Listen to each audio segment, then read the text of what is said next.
Is your fear causing you to be stuck, procrastinate, overeat, or hide under the covers? Well, then you are in the right place. This podcast, Break Fear, Find Your Freedom, is about people just like you. Interview people who have found their freedom and shed some fear. Some of them are still finding their freedom, but they are ordinary people. So, sit back, grab your cup of coffee or your running shoes, and let the fun begin. Oh, by the way, listen to the end, we have some fun, exciting competition just for you. So I'm really excited to show you the way. Come in, listen, and let's share the fun. I've got a very, very awesome guest, Dee Lee. And you are going to love Dee because she has some beautiful stories to tell and a very special story that we share. But let's leave it. Let's introduce Dee. Hey, Dee, how are you today? Hello, I'm wonderful. How are you? I'm awesome, thank you. Now, Dee is an author. I forgot to say that. That's the most important thing. But Dee, tell us a bit about who is Dee, really. Oh, let me see. Well, I feel I'm lots of things like everybody, so many layers like we all have, I guess essentially I'm an explorer. I love to explore life, explore places, explore people, and learn. And what I learn, I like to share. So that's kind of what I'm trying to hone in on recently with my writing. So I'm kind of finally there doing some writing and hopefully share, and hopefully it'll do some good to share it with the world. That sounds very exciting. So yeah. A whole lot of exploring. So with all the exploring, you must have come at some point where you found fear. And what happened when you did? And did you face it or did you run and hide? Well, let's see. Yeah, quite a few times actually. It depended on the situation. Some situations I had to face it and deal with it and find a lesson from it eventually. So yeah, it was more of a process. It wasn't like a sudden thing. So what did you do? Each time was different. It depends on the situation, as I say. So well, in the last little story that I've written about my travels in Mexico, which ended up being detained in a detention center, I just tried to deal with it and tried to learn from it. And my thoughts at the time were, hopefully one day some good can come from this and I can shed some light on what's going on here. And when I do finally have the opportunity to do that, I'm going to appreciate that freedom, and ultimately I hope to share, and I hope to help. That's kind of my ultimate aim, is to try and learn from experiences and share and help. So yeah, for me, it's about trying to find a balance between feeling the fear and learning from it, and ultimately some good will come from it. So yeah, it's tricky, but yeah, we find that balance. Well, that's very good. So you feel the fear, and how did you cope with this fear? Because I know that you've been through a whole lot. You've had so many adventures. So yeah, there's a lot happening, and there's a lot that you've experienced. So that means we have a lot of conversations in the future, which is pretty cool. Yeah. But possibly we'd probably hone on, because I know that you are writing a book or you've written a book about a specific experience. Are you willing to explore that or explain what that was about? And how terrified were you? Well, beyond terrified, I was in shock. I was in disbelief. It was so unreal. There's no words really. It was, I've never experienced something like that before, where you're so helpless. You have to surrender. So yeah, it was extreme. It was beyond, normal fear. It was way beyond. And how did you surrender? Or did you have no choice? Did you have a choice at that time, or you were forced to surrender or you'd die? Was it so? Well, there was no choice because, I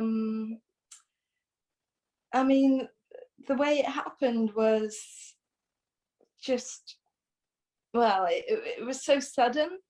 I mean, this particular incident was, it was after I'd been teaching in Mexico, and I was invited to visit some friends in LA, and I looked up online the information, what to do, and it said when you get to the border, you fill out an entry form. And I was in a good, happy holiday mode, I was positive, happy with my friend. And suddenly I was being taken away in handcuffs, ankle cuffs, because apparently I shouldn't have been in the building without a visa. But they let me into the building. They actually let me into the building. So my mind was like, but why did they let me in? So, and it went from bad to worse. It just got worse and worse. They took me to this tiny cell. It was an underground facility, and they took me to a tiny cell. And when they opened the door, there were about 14 women squashed together on the floor in body bags. And I felt like I was going to faint. And then I was told to step inside. Wow. So yeah, it was, and there was nothing I could do. I was trapped, and I had to surrender to the situation. And, so there was nothing I could do at that point. So I just had to feel the fear, and experience it and do my best to get through it, and yeah, it just went from bad to worse. And then it got extremely claustrophobic. I was with these women. We were all locked in this cell, literally squashed together. I didn't know why I was there. And it was 4 days. We only were allowed out for maybe 1 hour in 24 hours. So for 20-minute meal breaks, and very rushed. I didn't know why I was there. I felt like one flew over the cuckoo's nest. I kept saying, why am I here? What's happening? Honestly. And then on, I think, the third or the fourth day, I had like a panic attack, panic attack from the claustrophobia, because I was literally trapped. And but there was no release, and I just told myself, when I am out eventually, I'm going to focus on the things I do want to do in life. And the top thing was to write. And I thought, well, I'm going to be writing about this. So yeah, and then it didn't end there, because they took me from there to another place, which was much bigger, so not so claustrophobic. It was an actual detention center, and still bizarre. What am I doing here now? So God. So, but at that point I thought, well, I'm just going to observe and hopefully learn and write about this. And as I said before, hopefully some good can come from it. So yeah, and the focus was eventually to write about this. And that was my way of channeling that fear, was to focus on what positive I can do from that. So that's pretty much how I dealt with it. But yeah, it wasn't easy. Oh, I know. It's really great because you survived. Because I mean, we're having this conversation because this happened when 2 years ago, or yeah. if when you look back, did you find, are there any blessings that happened out of this horrible, terrifying situation? Yeah, I mean, once I adjusted to the situation, thankfully I have the type of personality that tries to make the best of things, no matter what the situation. Nice, yes. And I started to just think, well, what can I learn? And during that time, I experienced the kindness of these people that were in a similar situation to me.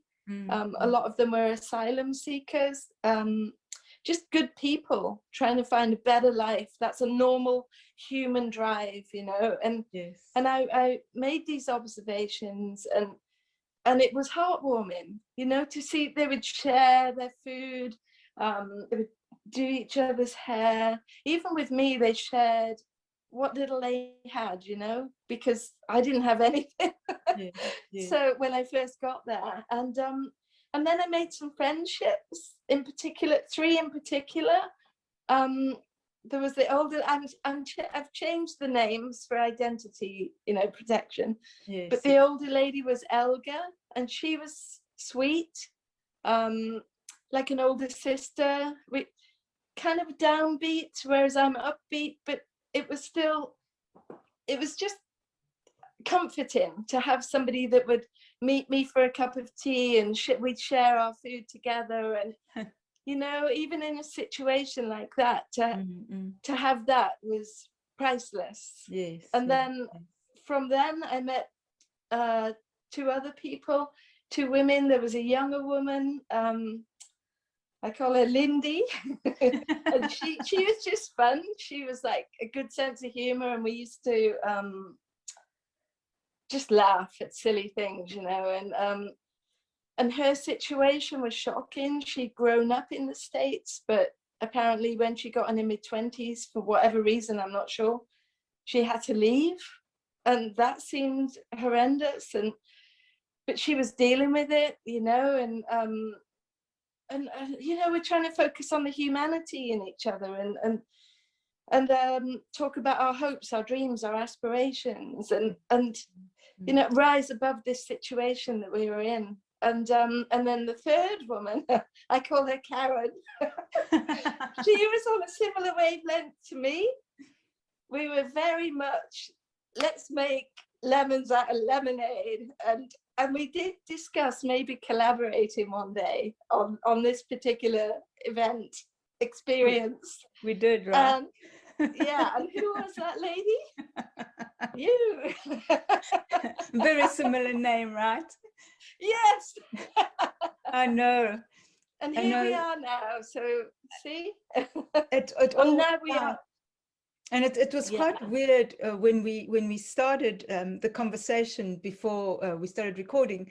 It was so weird to see each other and be in each other's company without having uniforms. Yeah. It was bizarre, right? And to see how you're looking so healthy and beautiful and normal, yes. So that was pretty cool. And yes, if we look back, there were many blessings that came out of that, I think. For me. And I think one of the best blessings was this relationship that we built on and sisterhood.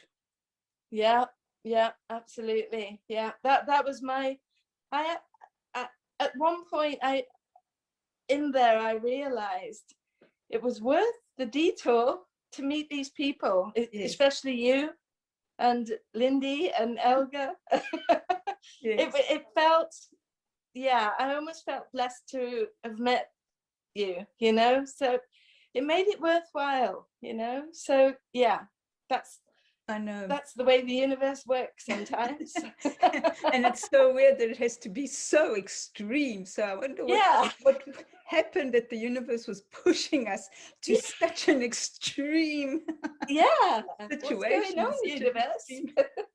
Experience. I mean, I was a little bit bored before, but you know, that's a bit much. But I was like twiddling my thumbs. What shall I do? I'll go to Mexico and teach English. And, that'll be interesting. Little did you know, right? Marching in line in the uniform. Left, right, left, right. I know. Actually, it is funny if you think about it now. And all the escapades and the things we did, if you think about that, taking money in like food out of the mess hall and smuggling peanut butter sandwiches. Elga got caught once. And she was so indignant, remember? Yeah. Yeah. Oh. Yeah, that was extreme. Yeah, if you got caught, watch out. Oh my goodness. Yeah, what a strange experience that was. And the gym, and what was it? The like a dance class suddenly on a little TV screen, and I went there once with 3 other girls, and there was one guard just watching us, looking all fed up. And it was just wow. And the little exercise yard and the basketball. I know, right? And walking round and round and round. Oh my goodness, it was so bizarre. Yeah, and the walls and the barbed wire. What happened? Yeah, what? What's happening now? Honestly, it was surreal. It was so surreal.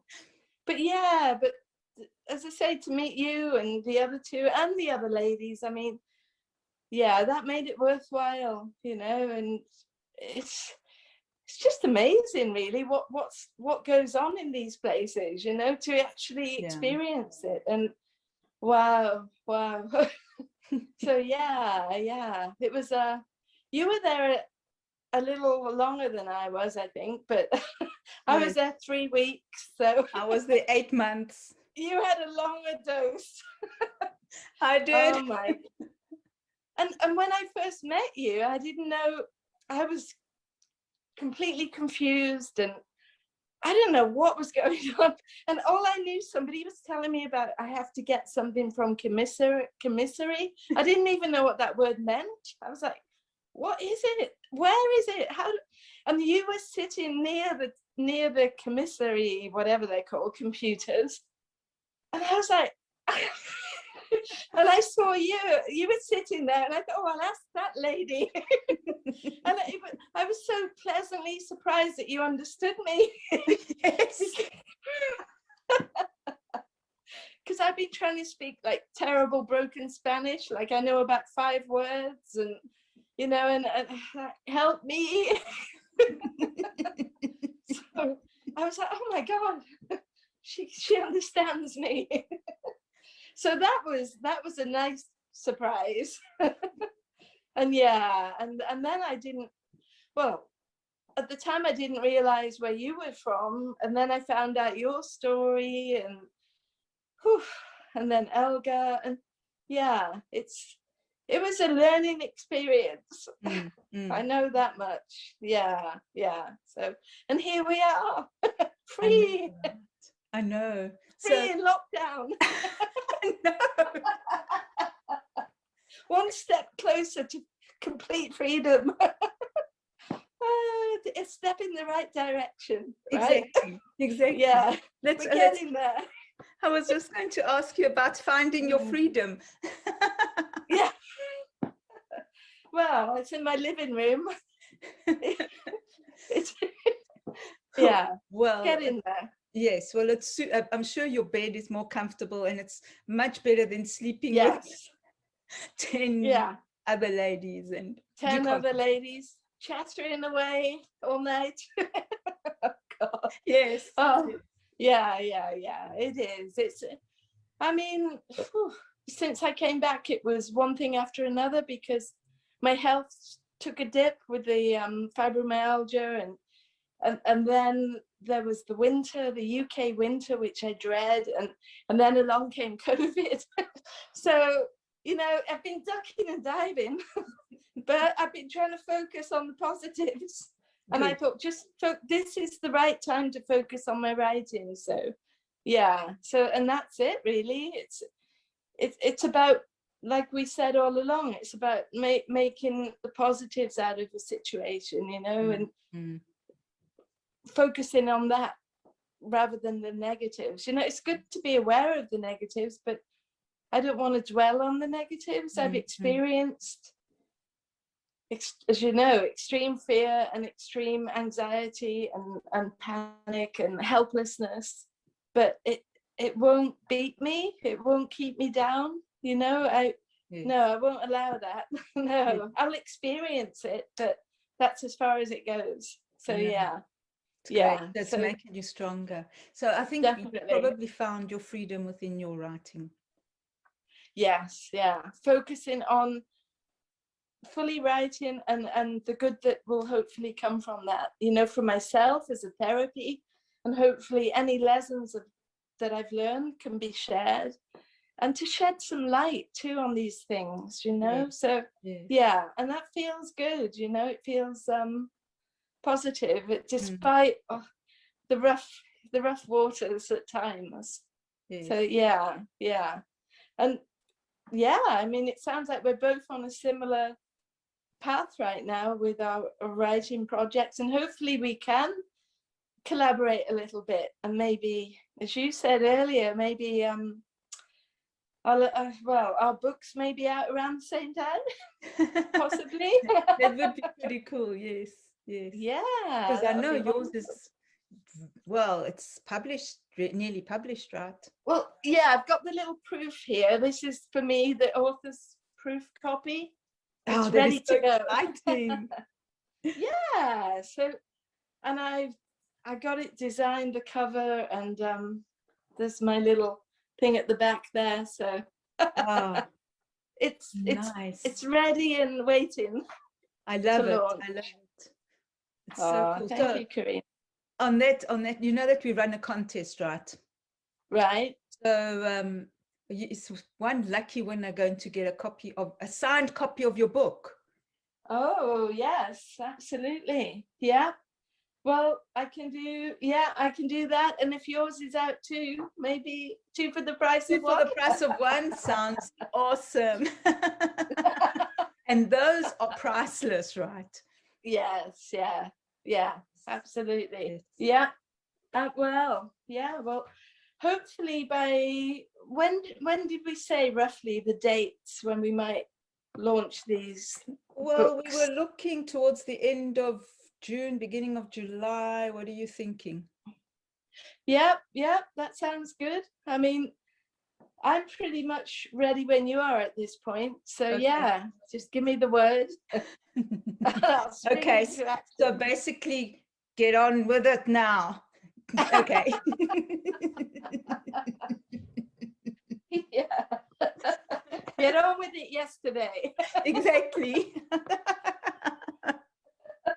Make it snappy. Yes. Okay. Yeah. Will do. So on that note, where can people find you? Where can they just find little teasers of this exciting project? Well, currently I've got a little Instagram page. It's just under Dee Lee Author. So that's one place, and I'm sort of ramping up my little YouTube channel too. So I just I think it's Dee Lee Rambles over there. So I can send you some links. Yeah. That's very cool. You know. Yes. So we'll have the links in the competition. You know, the competition is the more you share, the greater the opportunity is to win. And obviously one of the things is to share out all these beautiful, delicious links. So that's going to be fun just on its own. Brilliant. And, Dee, what if you had to give someone advice about entering the US from Mexico? Oh my God. What would it be? Don't ask me. I'm the worst person to ask. Don't go that way, go that way. That way. Okay, well, that sounds like a good, sounds like a good enough Turn answer. back. Don't go there.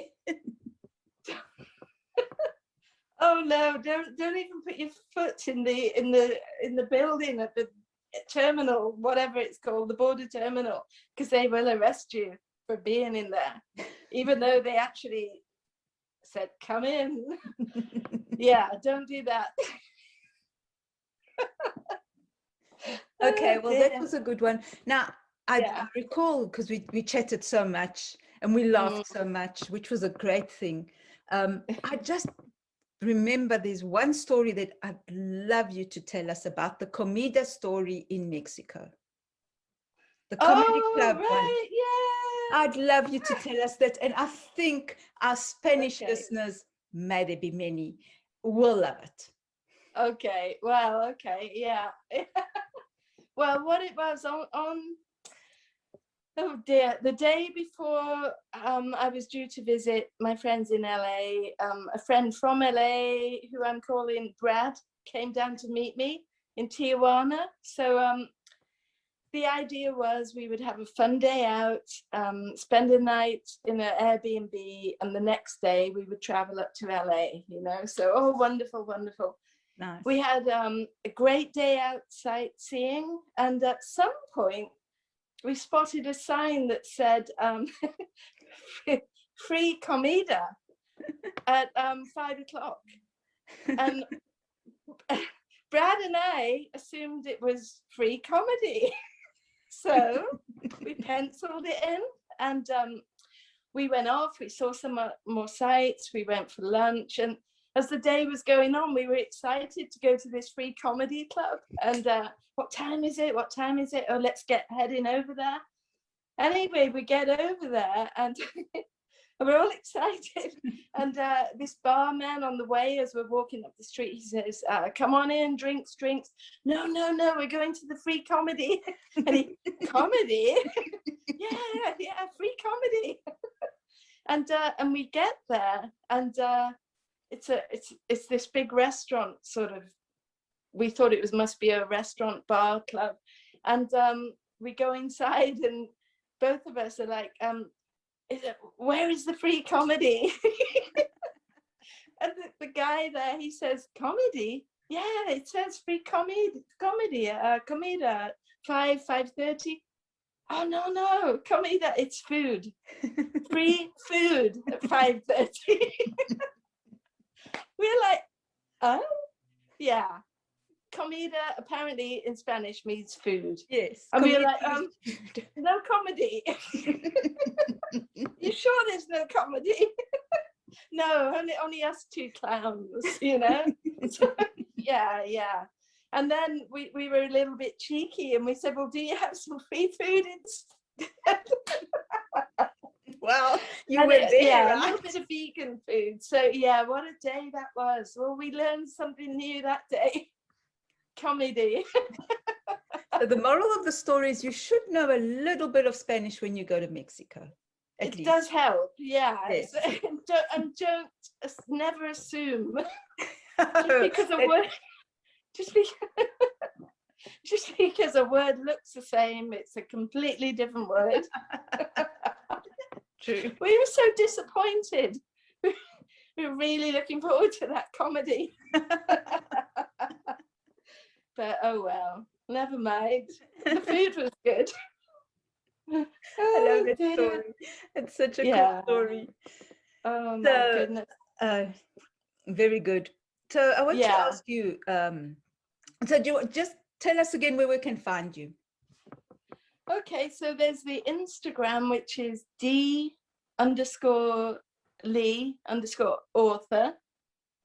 And there's the YouTube, which is Dee Lee Rambles.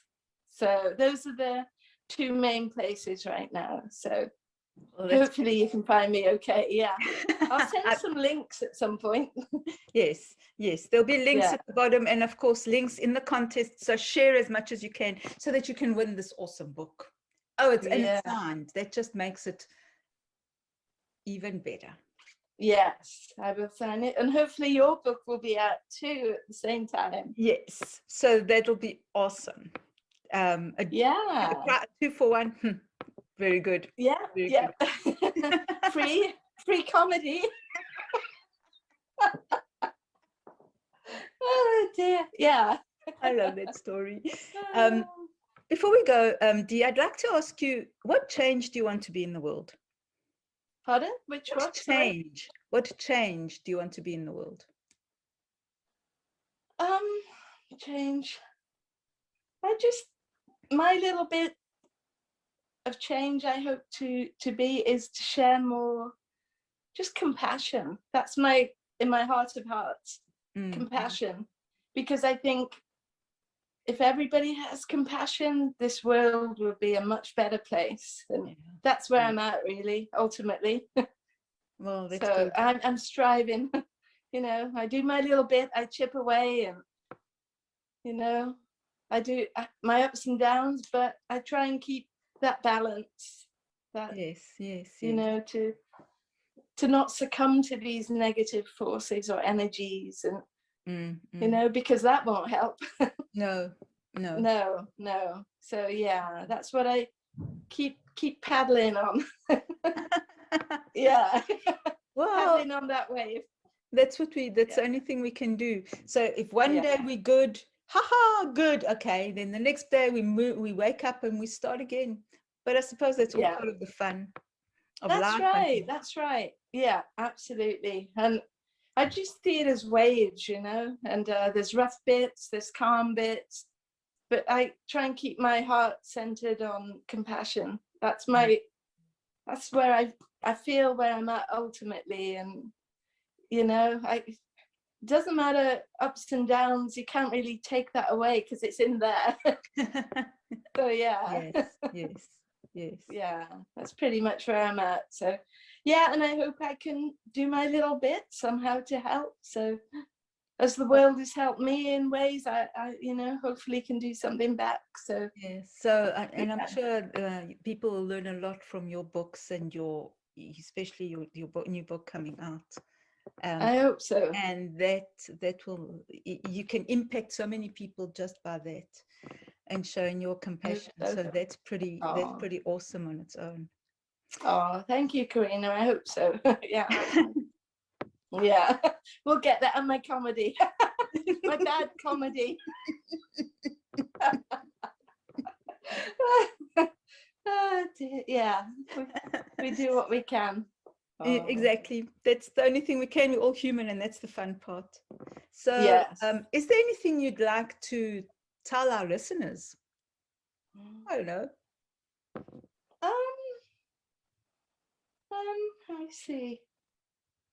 Just to try and learn from life, really. And it can give you a sense of empowerment to focus on lessons, the trials and errors, to try and gain from them rather than be beaten by them.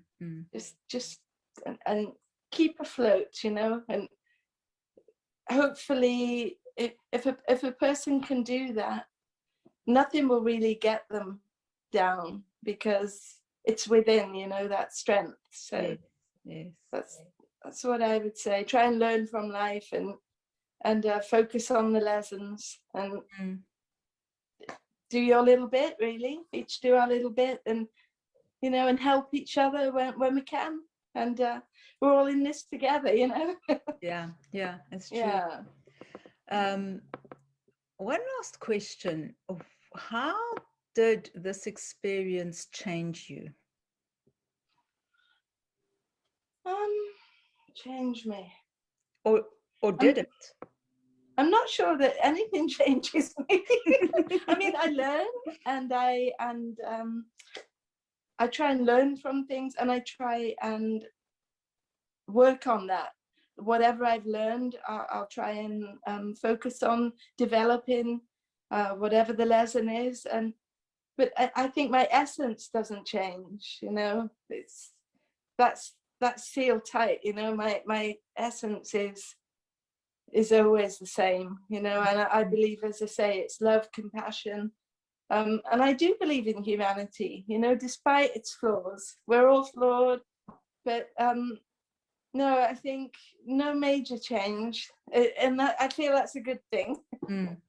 Yes, yes. Yeah. I love it. So I think on the note of humanity and believing in humanity and the knowledge that everyone's good, right? And the knowledge that love and compassion can change the world, right? If we all just a little bit and just help each other, hold each other up, we can change the world together. Yeah. Anything else you want to add to that? Not really, except for the world is what we make it. It truly is. And just don't forget that.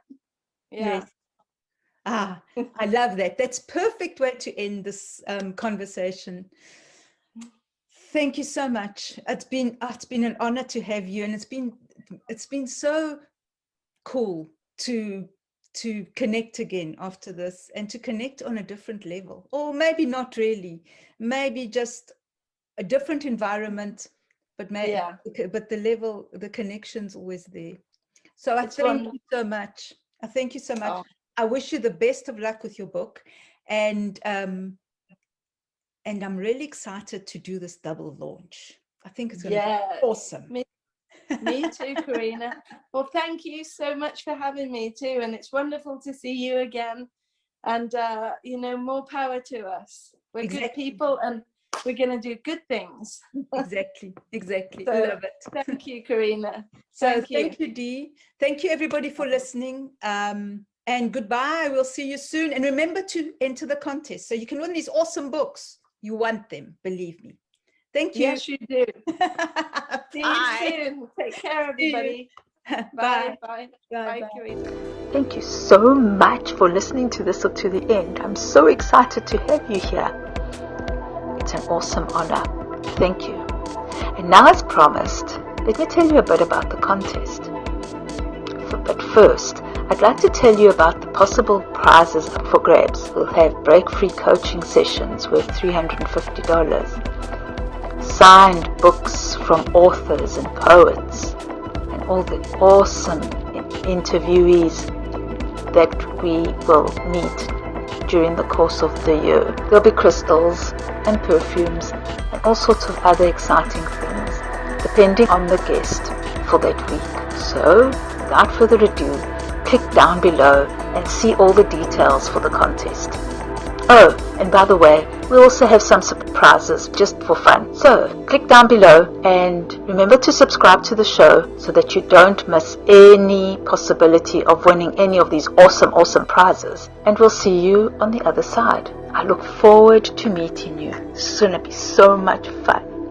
Thank you. Thank you again for being here, and have an incredible week. Goodbye for now.